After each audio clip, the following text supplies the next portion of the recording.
Hello friends, मेरा नाम नवोदिता शर्मा है and I belong to Lucknow, Uttar Pradesh. UPPCS 2018 के एग्जामिनेशन में मैंने 39th रैंक प्राप्त की है and have been allotted the post of deputy collector. I have done my schooling from St. Mary's Convent RDSO, that is also in Lucknow, after which I did my graduation from Lucknow University. Post graduation मैंने mathematics में again Lucknow university से ही की। मेरा purpose इस video को बनाने का ये है कि मैं अपनी जर्नी से ज़्यादा आप लोगों को ये बताना चाहती हूँ कि इस पर्टिकुलर जर्नी में मैंने क्या क्या सीखा। एज एन एस्पिरेंट जब हमने प्रिपेयर करना स्टार्ट किया था, बहुत सारे कोचिंग इंस्टीट्यूट्स थे, हमने भी एनरोल किया, बहुत सारी चीज़ें हमें बताई गई, बट किसी ने भी हमें कोर नहीं बताया। एज अ रिज़ल्ट क्या हुआ कि बहुत सारे साल जाते गए and then we realized that there was something fundamental which was missing. In this particular attempt, I have tried to change myself, some significant changes which I brought in my preparation, which has helped me come through.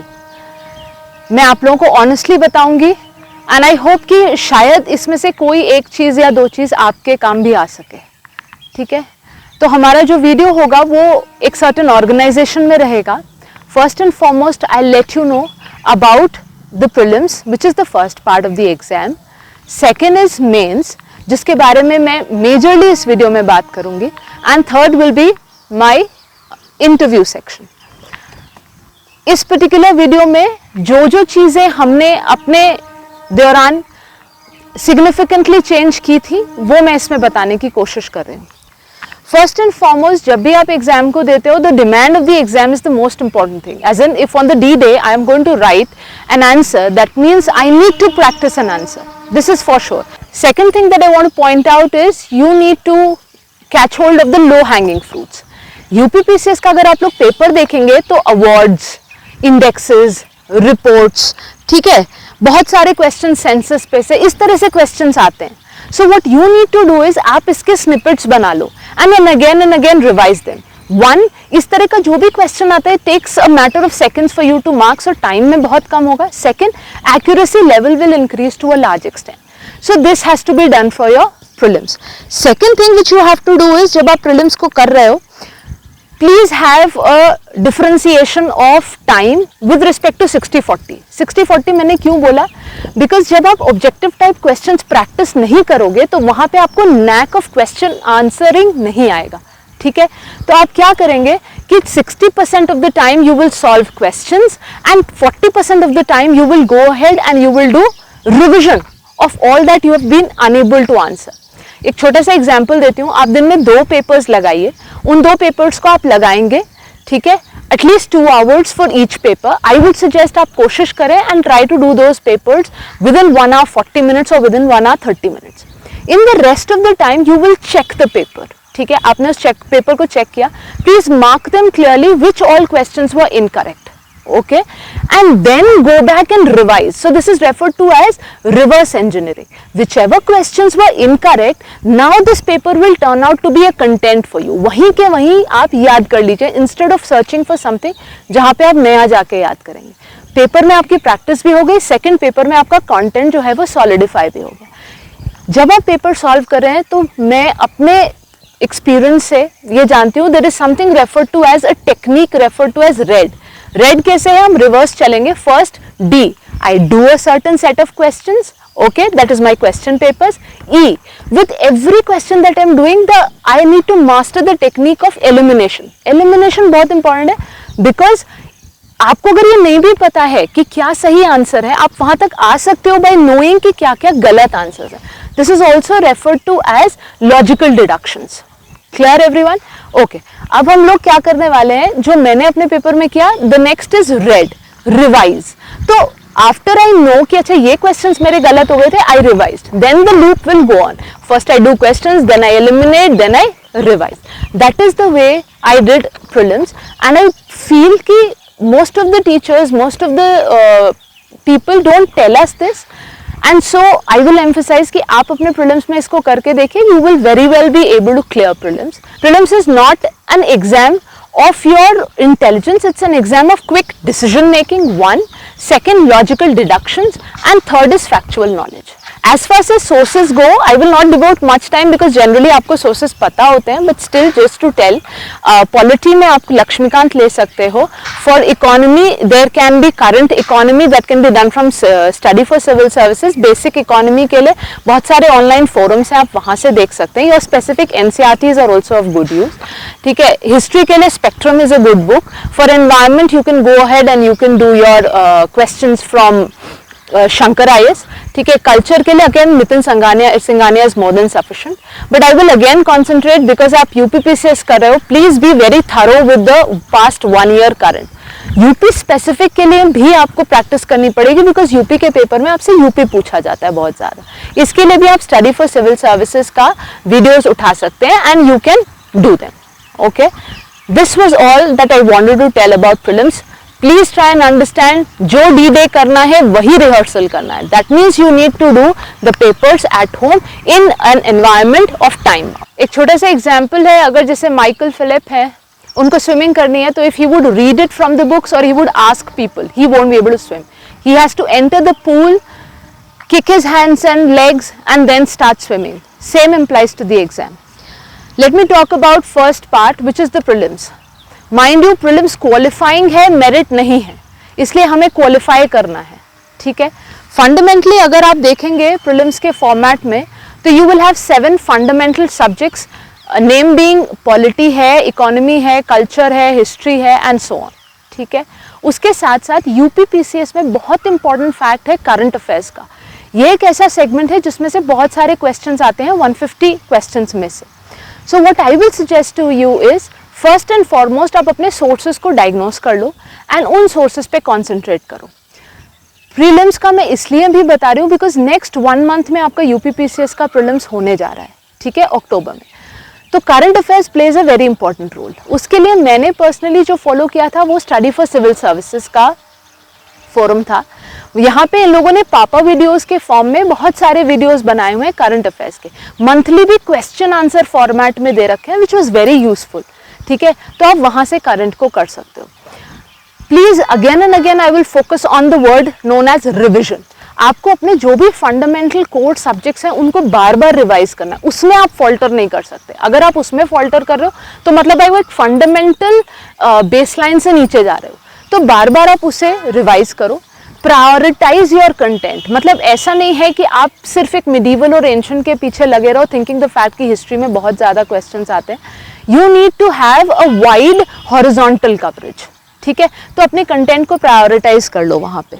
The second part that I want to tell you is, मैं mains के बारे में बताना चाहती हूँ. देखिए, इस paper में प्रीलिम्स क्वालिफाइंग है, मेन्स का वेटेज 1500 मार्क्स का है और इंटरव्यू का वेटेज 100 मार्क्स का है. अगर आप देखें तो क्लियर कट आपको ये दिखाई दे जाएगा कि mains is the selecting factor. मतलब अगर if you have to get selected, mains will decide your selection. Okay, so you need to work very hard on this portion. That is the reason इस particular video में मैं maximum time आपको mains के बारे में बताऊंगी. एक बार आपके मेंस में प्रॉपर मार्क्स आ गए तो मतलब आपका लिस्ट में नाम आएगा. इंटरव्यू आपको ऊपर और नीचे रैंक कर सकता है. ठीक है, मेंस का कैसे फॉर्मेट है, सबसे पहले हमारे पास 150 मार्क्स का हिंदी है.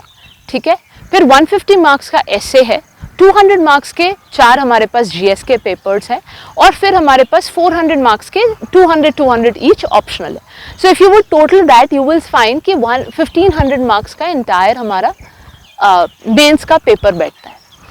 जब भी आप मेंस का पेपर देते हैं तो there is something which is very very important आपको पता होनी चाहिए. Mains is an exam of content management plus time management. It is not an exam of intelligence. ठीक है, I will again repeat content management and time management. ठीक है, और ये एक तरह का स्किल है, तो स्किल तो आप सीख ही सकते हो. That means each and every student has the potential कि वो मेंस क्लियर कर सके. प्रॉब्लम ये होती है कि हमको कोई बता नहीं रहा होता है कि भाई हमें करना कैसे है. ठीक है, let us now go ahead. हम कोशिश करेंगे that we get selected in this exam, so we will try and maximize our marks. अब marks कहाँ maximize हो सकते हैं? First and foremost आप बात करो हिंदी का. हिंदी में हमारे पास 150 मार्क्स का हिंदी होता है. ठीक है, 150 मार्क्स में काफ़ी फिक्स्ड फॉर्मेट है. आपके पास सर्टेन पत्र होंगे. ठीक है, जो कि 3 तरह के होते हैं. फॉर एग्जाम्पल यू हैव शासकीय, अर्धशासकीय, परिपत्र एंड देन यू हैव अधिसूचना एंड आदेश. ठीक ठीक है, ये रहता है आपका फॉर्मेट। फिर आपके पास ग्रामर होती है और उससे पहले 2 अपठित गद्यांश। मेरा जो सजेशन है, जैसे मैंने किया, मैं आपको सजेस्ट करना चाहूँगी, instead of running around for material, आप कोई एक मटेरियल पकड़ लीजिए और बार बार उसको रिवाइज करिए। तो क्या करना है कि दिन में 1 घंटा या 1.5 घंटा आप हिंदी के लिए दे दीजिए, ठीक है। उस 1-1.5 घंटे में पहला तो आपका माइंड बहुत फ्रेश हो जाएगा क्योंकि आपने पूरे दिन जीएस और ऑप्शनल पढ़ा है। दूसरा, हर बार आप जब थोड़ा सा लर्न करेंगे तो वो नेक्स्ट डे के लिए कैरी फॉरवर्ड हो जाता है, ठीक है। तो आप हिंदी करें इस तरह से 1-1 घंटे प्रैक्टिस करके। सेकेंड थिंग इज सोर्स की please don't worry so much. Study for civil services के सर्टन वीडियोस आते हैं जिसमें पापा वीडियोस भी हैं और हिंदी के शायद क्रैश कोर्सेज इन्होंने निकाले, मैंने वहाँ से किया था। For those who are looking for source, तो ये हम सोर्स कोट कर सकती हूँ मैं इस यहाँ पे, वहाँ से आप इजीली कर सकते हो। क्या होता है, बुक में आपके पास वो ग्रे कलर के पेजेस होते हैं और ब्लैक एंड व्हाइट फॉर्मेट में लिखा होता है जिसको पढ़ते पढ़ते नींद आ जाती है, ठीक है। इससे बेटर ये है कि आपको वीडियो फॉर्मेट में कोई बता रहा होता है, आप उसे कहीं पे भी पढ़ सकते हो, सोते वक्त भी पढ़ सकते हो, बाहर टहलते हुए भी पढ़ सकते हो, so that you are very in sync with the grammar. तो बार बार पढ़ो, बार बार लर्न करो and try to memorise it. By the end of the exam क्या होगा, एटलीस्ट 2 to 3 टाइम्स आपका रिविजन हिंदी का हो चुका होगा without you devoting any extra time for Hindi, ठीक है। Second thing is please go for old year papers. Hindi में क्वेश्चंस रिपीट होते हैं, स्पेशली फॉर ग्रामर। आप सारे ओल्ड ईयर कर लीजिए ताकि आपके वही वाले विलोम आएंगे, वही वाले आपके मुहावरे आएंगे and you will be pretty sure कि आप सही लिख के आ रहे हो, ठीक है। This is all for Hindi. 150 marks. जो भी स्टूडेंट्स हिंदी में कमज़ोर हैं, फॉर एग्जाम्पल जैसे मैं बहुत कमज़ोर थी इंग्लिश मीडियम का होते हुए, इसलिए मैंने हिंदी इस तरह से की थी। आई थिंक मेरे अच्छे खासे ठीक ठाक नंबर आ गए होंगे हिंदी, ठीक है। Now let us go to the second part, which is 150 marks का मेरा एसे का पेपर। लुक, सबसे बड़ी प्रॉब्लम एसे के साथ ये होती है, nobody writes essay before the D-Day। कोई भी ऐसे लिखना ही नहीं चाहता, दे फील कि हम ऐसे को लिख लेंगे, ठीक है। सेकंड, जो सबसे कंफर्टेबल चीज़ है ऐसे के बारे में, आपको कुछ नया नहीं पढ़ना है। जो जीएस के 4 पेपर्स में आपने पढ़ा है उसी को आपको एसिमुलेट करना है और उसी को वहाँ पे लिखना है। Let me now deep dive into the ऐसे। ऐसे अपने आप में पूरा एक वीडियो हो सकता है, इसलिए मैं थोड़ा से शॉर्ट मैक्रो पॉइंट्स आपको बताऊंगी। फर्स्ट एंड फॉरमोस्ट, जब भी आप ऐसे लिखो please have a diversified intro. आपके इंट्रोज डाइवर्सिफाइड होने चाहिए, मतलब एक में स्टोरी लिख दो, किसी को डेटा से स्टार्ट कर सकते हो आप, किसी को आप अगर आपको वहां पे स्टार्ट करना है तो आप कोटेशन से स्टार्ट कर सकते हो। So you have different formats for introduction. 1 second, आप क्या करोगे, whenever you are writing an essay, please understand you need to hit the core demand. मतलब मैंने आपसे ऐसे विमेन पे पूछा है, अब विमेन पे 10 तरह के ऐसे हो सकते हैं। आपने विमेन देखा और आपने ऐसे लिखना शुरू कर दिया, हो सकता है कि आपको मार्क्स ना मिले, because of the simple reason that you have not hit the core demand. जो पूछा है ऐसे उसी के अराउंड होवर करना चाहिए। 50% मार्क्स तो आपको वहां पे एग्जामिनर अलॉट कर देता है, उसके बाद आपका वैल्यू एडिशन होता है, ठीक है। सेकेंड थिंग, जब भी आप ऐसे लिख रहे हो, ऐसे has to be a mix of ideas plus examples. Students generally क्या करते हैं, इकोनॉमिकली, पॉलिटिकली, सोशली, कल्चरली इस तरह से डिवाइड करते हैं। प्लीज इस तरह के हेडिंग्स को आप थोड़ा सा अवॉइड करो। Instead give ideas on your example, give ideas on your ऐसे, और जो एग्जाम्पल है वो आपका कोई इकोनॉमिक एग्जाम्पल हो सकता है, कोई सोशल एग्जाम्पल हो सकता है, कोई कल्चरल हो सकता है, and so on. That is the way you go on weaving your essay. Third thing which I personally feel, क्योंकि आपका ऐसे इतना बड़ा होता है, एक्सपेंसिव होता है, it is good to give a summarising paragraph before your actual concluding paragraph. तो आप वहां पे समराइज कर सकते हो अपने ऐसे को, ठीक है। आपने समराइज कर दिया, examiner is again sure of the fact कि आपने ये चीजें अपने ऐसे में डाल दी थी। Then you conclude the essay. Conclusions also I will suggest UPPCS में थोड़ा सा डाइवर्सिफाइड कंक्लूजन्स रखिए please, so that your conclusions are very catchy. Catchy बनाने के लिए यूपीपीसीएस में क्या किया जा सकता है, आप हिंदी के फ्रेजेस का इस्तेमाल करिए। फॉर एग्जाम्पल वसुदेव कुटुंबकम, ये एक अच्छा फ्रेज है, बहुत सिंपल है, हमने हर जगह देखा हुआ, आप यूज कर सकते हैं। फॉर एग्जाम्पल सर्वे भवन्तु सुखिना, आप इस तरह के फ्रेजेस को उसमें डालो। सिंपली क्या होगा कि उसको एक फील आएगा कि आप हिंदी भाषी स्टेट में अपने एग्जाम को लिख रहे हो, ठीक है। Got it? Now this is your essay. Last thing that I want to tell about essay is, एक हफ्ते में प्लीज एक फुल ऐसे लिखो, that means 3 essays 50 marks. Please do not leave out as a ritual fix any one day and write essays, that is the most important, तभी आप analyse कर पाओगे। Okay, this was all about essay. Now I'm going to tell you about the GS papers. जब भी आप GS papers को prepare कर रहे हैं, there is something referred to as a concept of 50-50. That is, mains is all about 50% of knowledge accumulation and then 50% of knowledge application. First हम बात करेंगे knowledge accumulation के बारे में. That is, whenever आप कोई भी source पढ़ रहे हो, GS 1, 2, 3, 4, please make notes. You need to make topic wise notes of the syllabus. हर एक topic को उठाइए और उसे A4 size में उसके notes बनाइए. जो भी आप notes बना रहे हो, वो सारे के सारे notes जो हैं, वो question answer format में होने चाहिए. ठीक है? That means the notes should not look like another book जो आपने replicate कर दी हो. Notes आपके ऐसे लगने चाहिए कि वो question answer format में है, so that it is a replication of what you're going to write. ठीक है. Third and foremost is whenever you are making notes in your A4 size, make it in points और उन्हीं notes में introduction भी mark करिए और उन्हीं notes में conclusion भी mark करिए. For example, जब मैंने solve किया था तो मैंने क्या किया था कि जो अपने notes बनाए थे उसमें ही मैंने red marker से अपने intros mark कर दिए थे और green marker से अपने conclusions mark कर दिए. So that every time when I go back to my notes, I know कि अच्छा money laundering है तो मैं उसको start ऐसे कर रही हूँ and then I can modify it according to the question जो भी पूछा गया है, and then the conclusion I know how I have to end the conclusion, which can be a way forward or anything. ठीक है, ये हम करेंगे इसमें. जब आप नोट्स बना रहे हो, please try and understand, innovation का टाइम घर में उस सीटिंग एरिया में होता है. इनोवेशन का टाइम आपके एग्जामिनेशन हॉल में नहीं होता. वहां पे इतना कम टाइम है कि आप पेपर भी खत्म कर पाओ, वो बड़ी बात है. तो whatever diagrams, whatever schematics, whatever you are thinking, please draw them in your notes itself. For example, if you are making notes for geography, वहीं पे उस diagram को बनाइए so that you can make that diagram again and again while you are practicing. Okay? ठीक है. Whenever you are making notes, the notes have to be in keyword format. अगर keyword में नहीं है, then you won't be able to revise them. और अगर revision नहीं होगा तो आप जब एग्जाम दे रहे होगे तो आपके दिमाग में सब कुछ हौच पौच हो जाएगा. तो जितना शॉर्ट हो सकता है कीवर्ड में बनाइए.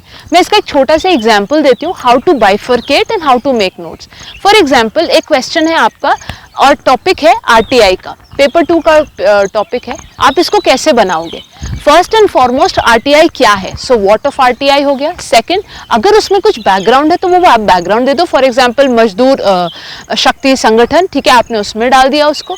ठीक है, उसके बाद आप दे दो व्हाट आर द फीचर्स. कई बार पूछते हैं RTI में कोई अमेंडमेंट आया हो तो वो आप अमेंडमेंट उसमें अपने नोट्स में ऐड कर दीजिए. देन आप एक हेडिंग डाल दीजिए, what are the challenges of RTI. Okay, what is the significance of RTI? 1, 2, 3, 4. Challenges भी 1, 2, 3, 4 and then way forward 1, 2, 3, 4 suggestions. ठीक है, आप इस तरह से बनाओगे तो जब आपके सामने क्वेश्चन आएगा, it will be very clear कि आपको कौन से सेक्शन में क्या लिखना है. अगर आप उसको ऐसे फॉर्म में नोट्स बनाओगे तो फिर वो नोट्स बहुत डिफिकल्ट हो जाएंगे. एज एंड व्हेन कोई नई कमिटी आई, कोई नई चीज हुई RTI से रिलेटेड, आपने उसमें उस पर्टिकुलर सेक्शन में ऐड कर दिया. So this ways you have your A4 size sheets जिसमें सब कुछ बना हुआ है. Okay, this was all about note making. Now this is knowledge accumulation. This is 150%. Next 50% is your answer writing. Mind you, अगर आपने answer writing की है तो आप at least 60% of the students से पहले ही आगे निकल गए. If you are doing regular answer writing, by regular answer writing I mean 1 hour of answer writing every day. ठीक है, if you are doing that तो क्लियर हो जाएगा कि आप 7 क्वेश्चंस को 1 आवर में लिखने की कोशिश कर रहे हो.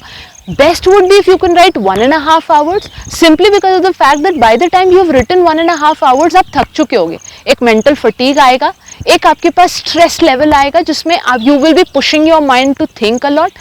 Third would be you would know how to attempt the questions जो कि आपको नहीं आ रहे हैं within the time frame. Okay? Now when we do answer writing, there are few things that I want to tell. First and foremost, please time your answers and write. Do not write random आप answer लिख रहे हो, ऐसे मत करो.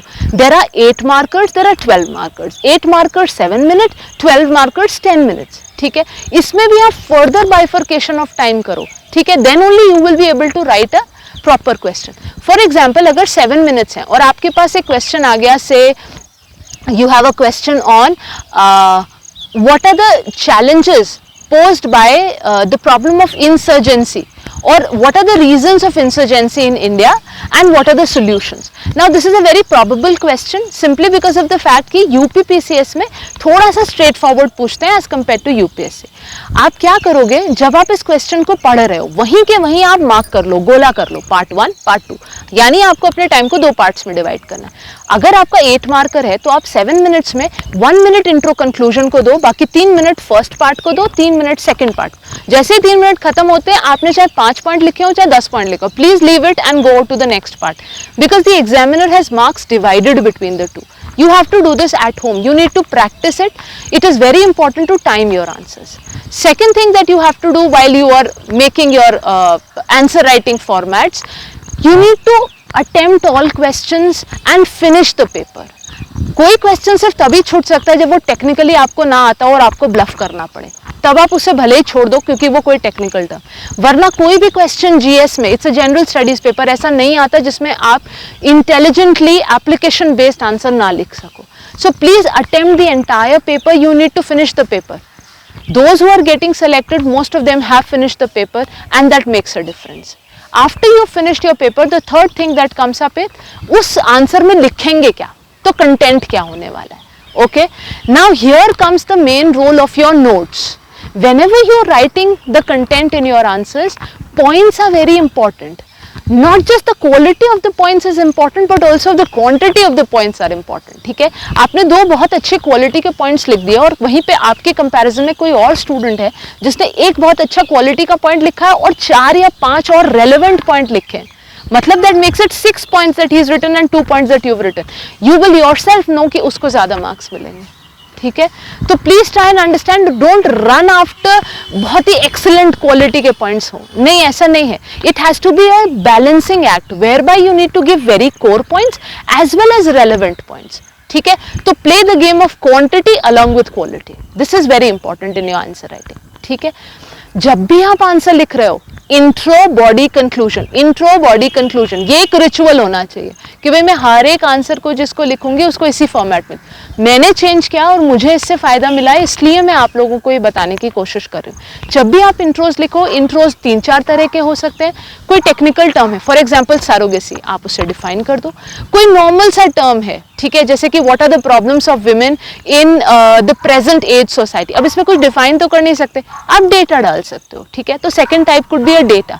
Third is for example कोई question on RTI आ गया, अब रिसेंटली आरटीआई अमेंड हुआ है तो आप आरटीआई का रिसेंट इवेंट डाल दो, तो you can define, you can give a data और you can give a recent event. These could be intros, ready ones. अपने नोट्स में मार्क करके रखिए और वहीं के वहीं उसको रेप्लिकेट कर दीजिए। Now we'll talk about conclusions. जब भी कंक्लूड कर रहे हो आप लोग, तो कंक्लूजन भी पेपर के अकॉर्डिंग वेरियस कंक्लूजन्स हो सकते हैं। जैसे आपका पेपर 3 है तो इसमें आप SDGs से कंक्लूड कर सकते हो, डेटा से कंक्लूड कर सकते हो। गवर्नमेंट की स्कीम्स बहुत बढ़िया रहती हैं, ऑलमोस्ट हर एक टॉपिक पे गवर्नमेंट ने एक ना एक स्कीम दी होती है जिससे आप कंक्लूड कर सकते हैं। पेपर 2 की बात करें तो यहाँ पे कमिटीज से कंक्लूड किया जा सकता है। फॉर एग्जाम्पल अगर इलेक्टोरल रिफॉर्म्स का क्वेश्चन आप दिनेश गोस्वामी से एंड कर दो, सिटीजन चार्टर है आप सेकंड ARC से एंड कर दो, ठीक है, लॉ कमीशन से एंड कर सकते हो एंड सो ऑन। स्पेसिफिकली इसी तरीके से आप केसेस से भी एंड कर सकते हो। Paper 2 is very case oriented and paper 3 is very data oriented.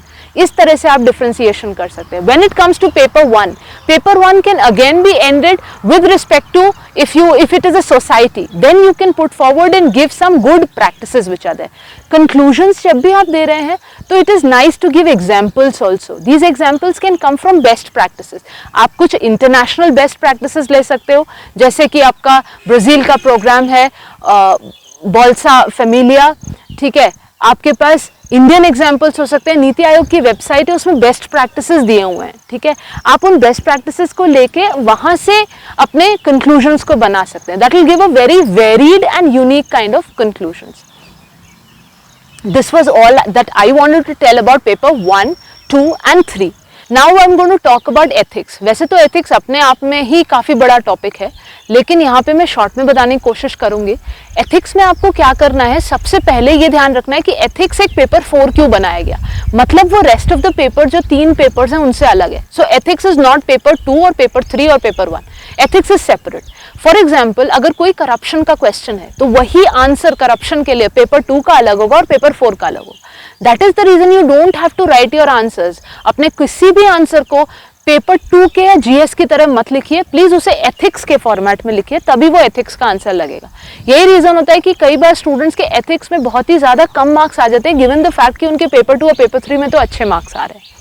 ठीक है, एथिक्स जब भी आप प्रिपेयर कर रहे हो तो अपने जो सिलेबस है उसको बाय हार्ट कर लो, मतलब there is nothing which is a substitute to that। आपका सिलेबस आपको याद होना चाहिए, and for each and everything in the syllabus you must know how it interlinks. For example अगर मैं कहूँ कि एक वैल्यू है ऑनेस्टी की, तो आपको पता होना चाहिए कि वो जो ऑनेस्टी की वैल्यू है वो वर्क कल्चर में कैसे अप्लाई हो रही है, ऑनेस्टी की वैल्यू जो है वो एथिक्स एंड एडमिनिस्ट्रेशन में कैसे अप्लाई हो रही है, and so on.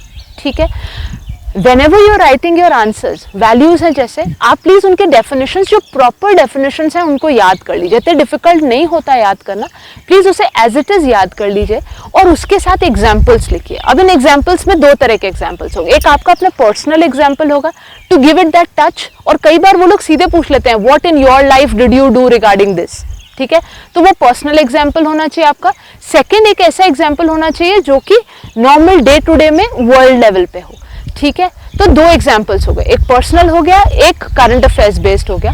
Current affairs based में अगेन दो तरह के एग्जाम्पल्स, एक नेशनल एग्जाम्पल ले लीजिए और एक इंटरनेशनल एग्जाम्पल ले लीजिए। ठीक है, फॉर एग्जाम्पल गांधी आपके लिए हर नेशनल में चल जाएगा, और अगर आपको इंटरनेशनल की बात करनी है then you can talk about Nelson Mandela और you can talk about Martin Luther King और others that you have in your mind.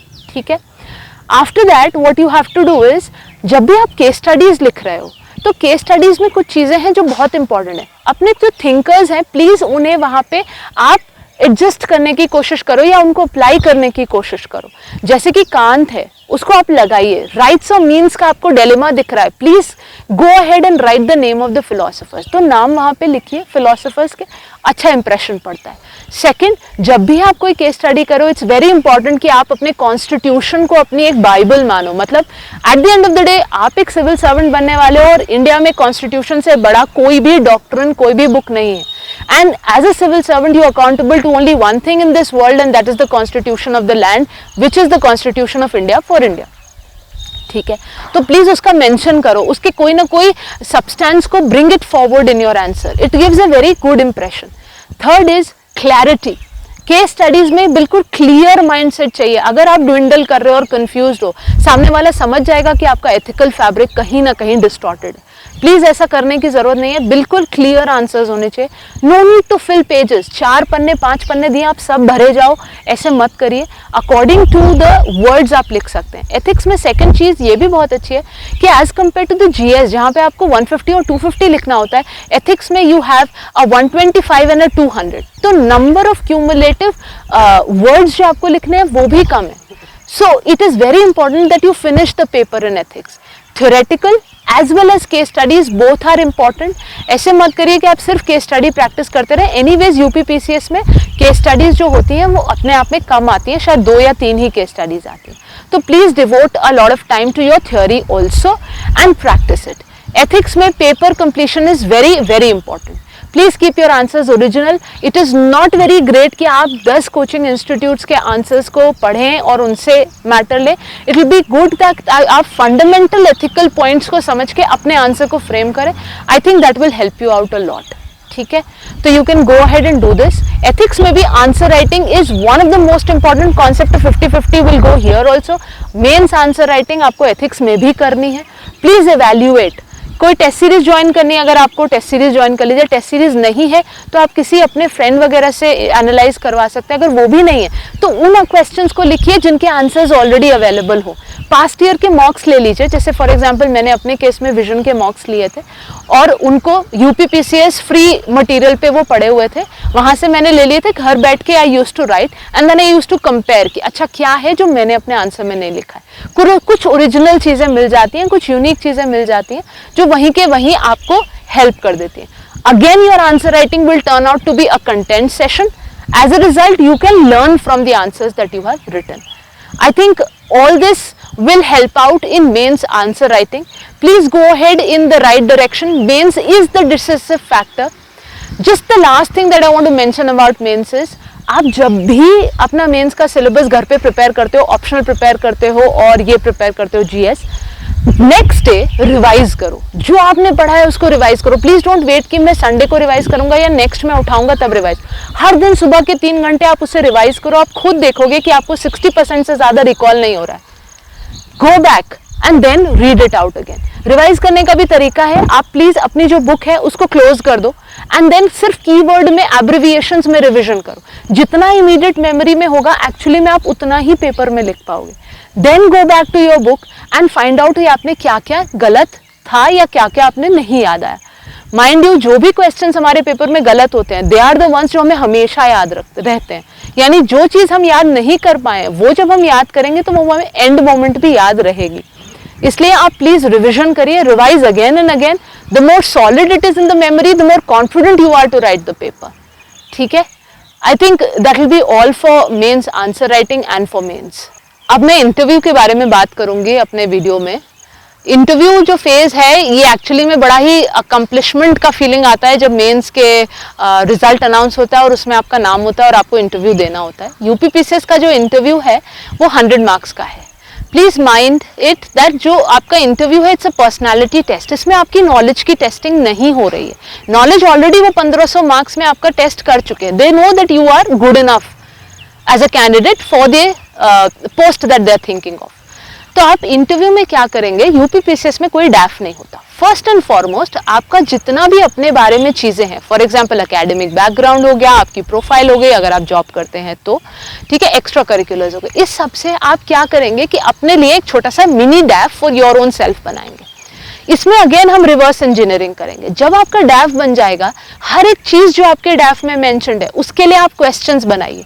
जैसे कि मैं अपने लिए बोलूं, अगर सामने से मुझसे एग्जामिनर ये पूछता है कि from which school have you studied और योर स्कूलिंग, तो मैं बोलूंगी Saint Mary's convent inter college RDSO. अब मुझे पता होना चाहिए व्हाट इज अ कॉन्वेंट, मतलब each and every word in your academic as well as job profile becomes very important there. ठीक है, तो please make questions, question answer format में आप अपने इंटरव्यू को प्रिपेयर करो। ठीक है, एक ये आपके रिगार्डिंग हो गया। Second is current affairs part.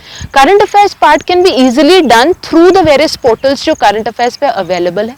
Please do not deep dive into anything, form opinions जो कि बहुत लॉजिकल हो और क्रिस्प हो। जब भी आपसे इंटरव्यू लिया जाता है वो आपके अंदर एक ऑफिसर देखना चाहते हैं जो कि जेन्युइन और ऑनेस्ट हो। एक जेन्युइन पर्सन जो होगा वो कभी भी ब्लफ करने की कोशिश नहीं करेगा। अगर उसे आता होगा तो वो सच बता देगा, नहीं आता होगा तो नो बोल देगा। As a result interview is a place where by to saying a no is not a sin. You can easily nod your head and say sir मुझे नहीं आता या sir I can not recall. Please झूठ मत बोलिए, don't try to play around. These are people जिनको बहुत experience है, वो 2 मिनट में पकड़ लेंगे। ठीक है, सेकेंड थिंग, जब भी आप इंटरव्यू पैनल में इंटरव्यू की प्रेपरेशन कर रहे हैं, यूपीपीसीएस स्पेसिफिकली आप ये देखेंगे कि वहां पे वो लोग आपसे क्वेश्चंस एकेडमिक्स पे पूछते हैं जो आपका बैकग्राउंड रहता है, जैसे मुझसे इकोनॉमिक्स पे पूछा था, और जॉब प्रोफाइल पे पूछते हैं। जब भी एकेडमिक्स पे पूछ रहे हैं तो प्लीज ब्रश योर एकेडमिक्स, सिर्फ मैक्रो ब्रश कर लो जो कि मेन एक नॉर्मल इंसान को भी पता हो। बहुत डीप कॉन्सेप्ट्स वो आपसे नहीं पूछेंगे, या करंट में कोई कॉन्सेप्ट आपका आ रहा हो। जैसे मुझसे लॉ ऑफ डिमिनिशिंग रिटर्न्स पूछा था related to the economy of India, ठीक है, तो मैंने उसको वहां पे आंसर किया था। जॉब प्रोफाइल की बात जब आती है, इट इज वेरी गुड कि वो आपसे क्वेश्चन जॉब प्रोफाइल पे पूछें। ठीक है, जब भी आप जॉब प्रोफाइल की बात कर रहे हो तो वहां पे आप क्या करो, simple and straight, please give actual things, core चीजें बताओ अपने जॉब के बारे में। अगर आपने जॉब बहुत अच्छे से नहीं किया है और आप यूपीपीसीएस का प्रिपरेशन कर रहे थे तो कोई बात नहीं, आप किसी अपने फ्रेंड से जिसने फील्ड वर्क अच्छा किया हो उसके साथ डिस्कस करो and get to know those nuances जो एक्चुअली में फील्ड में इंसान फेस करता है। तभी एग्जामिनर कन्विंस होगा कि हाँ आपने अपने जॉब के साथ जस्टिस किए, और अगर आप सिलेक्ट हुए तो यूपीपीसीएस के साथ भी जस्टिस करोगे। ठीक है, थर्ड चीज, जब भी आप इंटरव्यू देने जा रहे हैं, the best interview is the one which is manoeuvred by the candidate rather than the examiner. ठीक है, तो जब भी आपसे क्वेश्चन पूछा उन्होंने, उसमें क्यू वर्ड्स का इस्तेमाल करें ताकि वो नेक्स्ट क्वेश्चन आपको वहां से पूछें। ठीक है, आपको ये पता रहे कि नेक्स्ट क्वेश्चन ये आ सकता है, प्रोबेबल है, और उसका भी आंसर आपके पास है। इस तरह से अगर आपने अपना 40% ऑफ द इंटरव्यू भी चलाया तो भी बहुत अच्छा इंप्रेशन एग्जामिनर्स पे पड़ता है that you are in hold of the moment. ठीक है, नर्वस होने की जरूरत नहीं है, स्टे कॉन्फिडेंट। बहुत सारी चीजें हैं that people do not know. Okay, interview में something that I would also want to say is please try and highlight your originality. बहुत सारी चीज़ें हम पढ़ते हैं और कहीं ना कहीं वो चीज़ हम में से लॉस्ट हो जाती है, तो जैसा आपको फील होता है बिल्कुल वैसा ही पुट फॉरवर्ड करने के लिए कोशिश करिए. Please do not try to put forward someone else's opinions और समवन एल्सेज फैक्ट्स. ठीक है. इंटरव्यू के लिए लास्ट एंड फॉरमोस्ट वही बात जो मैं कह रही हूँ, जो आप D-Day करने वाले हो उसी का रिहर्सल करना है. मतलब वहां जाके जब मुंह से बोलना है तो घर पे भी बोलने की प्रैक्टिस करिए. Please give मॉक्स. मिरर के सामने खड़े होकर मॉक दीजिए. किसी कोचिंग पे आप चाहें तो कोचिंग पे दे सकते हैं, वरना अपने फ्रेंड्स के साथ दे सकते हैं. मुझे जो बेस्ट तरीका लगता है वो ये लगता है कि 1 या 2 कोचिंग पे आप 1 आध 2 मॉक दे दीजिए और एवरी डे मॉक्स दीजिए. Like for example I had a few friends of mine जिनके साथ में 1 घंटे half an hour mock session करती थी, एंड देन आई हैड 1 और 2 कोचिंग्स जैसे दृष्टि और दे जिसपे मैंने मॉक दिए थे. अच्छा से एक एनालिसिस मिल जाता है and it's a very true one also, so that you can again improve on that. इस प्लेटफॉर्म के लिए मैं DKT को, दिल्ली नॉलेज ट्रैक को इमेंसली थैंक यू कहना चाहती हूँ. थ्रू दिस मैं उन स्टूडेंट्स तक पहुंचना चाह रही हूँ, अपने जैसे एस्पिरेंट्स जिनके पास गाइडेंस की कमी होती है. एज अ रिजल्ट बहुत सारे साल लग जाते हैं to produce the result that one wanted. ठीक है. इस पर्टिकुलर प्लेटफॉर्म के through I want to just make you realise कि this exam has a lot of struggles, this exam has a lot of problems, लेकिन जब आपका finally PDF में नाम होता है then you feel very happy and it feels that all the struggles were worth it, and it also feels कि actually में इतने साल जहाँ पे आपने लगाए you have been able to reach a moment. Through this video, I would like to just tell you all, the journey is yours, even the destination is yours, but please concentrate on the process rather than the result. If the process is taken step by step, कड़ी जुड़ती जाएगी और कारवां बनता जाएगा, आप definitely अपनी destination पे पहुंच जाओगे. Thank you so much.